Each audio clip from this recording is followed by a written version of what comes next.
விளாத்திக்குளம் மாணவி வன்கொடுமை வழக்கில் குற்றவாளி தர்மமுனீஸ்வரனுக்கு நீதிபதிகள் கண்டிப்புடன் சில விஷயங்களை தெரிவித்திருக்கிறார்கள். அண்மை செய்தியாக பார்க்கிறோம். கூடுதல் விவரங்களோடு செய்தியாளர் கருணாகரன் இணைகிறார். கருணாகரன், விவரங்கள்.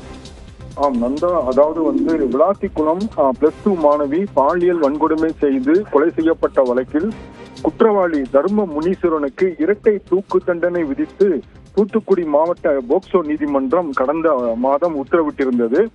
இந்த சூழலில் தூக்கு தண்டனையை உறுதிப்படுத்த வேண்டும் என்று, அதாவது விசாரணை நீதிமன்றம் விதித்த தூக்கு தண்டனையை உறுதிப்படுத்த வேண்டும் என்று விளாத்திக்குளம் டிஎஸ்பி உயர்நீதிமன்ற மதுரை கிளையில் மேல்முறையீட்டு மனு தாக்கல் செய்திருந்தார். அப்பொழுது இந்த மனு தாக்கல் விசாரணைக்கு வந்த பொழுது நீதிபதிகள் குற்றவாளி தர்ம முனீஸ்வரனை இந்த தண்டனையை எதிர்த்து நீங்கள் மேல்முறையீட்டு மனு தாக்கல் செய்ய வேண்டும், அப்பொழுதுதான் விசாரிக்க இயலும், எனவே மேல்முறையீட்டு மனு தாக்கல் செய்யுங்கள் என்று கால அவகாசம் வழங்கியிருந்தனர். இந்த சூழலில் இன்று இந்த வழக்கு நீதிபதிகள் ஜெகதீஷ் சந்திரா அமர்வில் விசாரணைக்கு வந்தது.